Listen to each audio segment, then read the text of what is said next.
In 1876, Russell had written an article in Bible Examiner entitled Gentile Times, When Do They End?, in which he stated that the 7 times will end in 1914.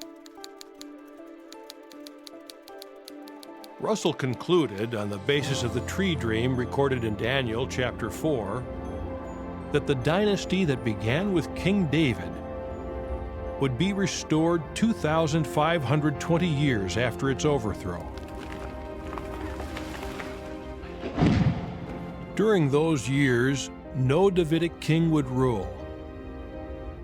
The Bible students referred to that period as the Gentile times. What would happen at the end of those years? They reasoned that since Jesus is the only one qualified to assume the throne of David, then Christ himself would begin ruling in 1914. What would that mean for the earth? Reasoning on Daniel chapter 2 and Matthew chapter 24, the Bible students preached that a time of global anarchy would come, which would culminate in the end of the system of things. They believed that around that time the congregation would be taken to heaven. They realized that 1914 had a significance. It meant the end of the Gentile times. Now, at that time, they felt that perhaps the work would be finished and they would go home, as it were.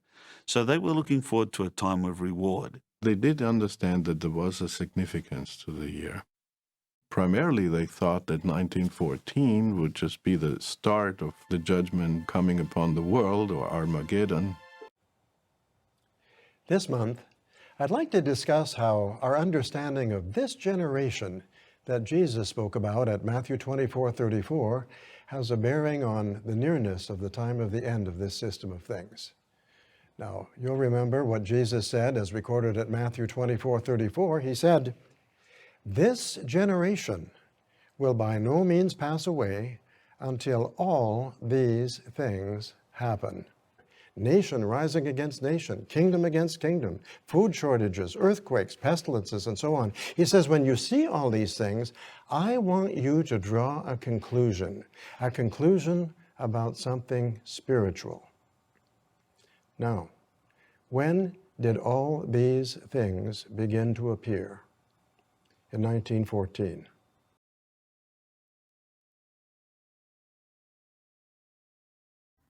So the events unfolding around us are making clearer than ever that we're living in the final part of the last days, undoubtedly the final part of the final part of the last days, shortly before the last day of the last days.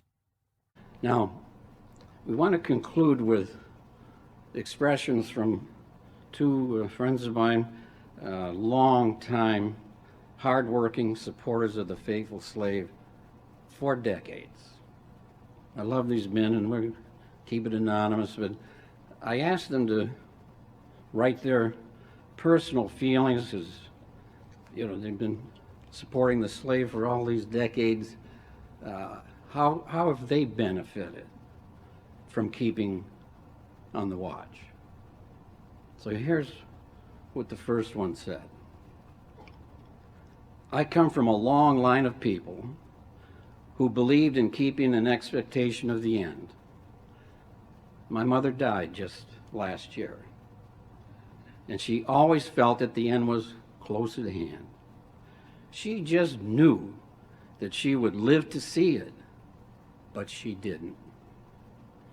She had first learned the truth from her mother-in-law, my grandmother, an anointed Christian who often told me that she hoped to see the end come in her lifetime. She didn't. She had learned the truth from her mother, who died when I was a teenager, and firmly believed she would see the end in her lifetime. She didn't.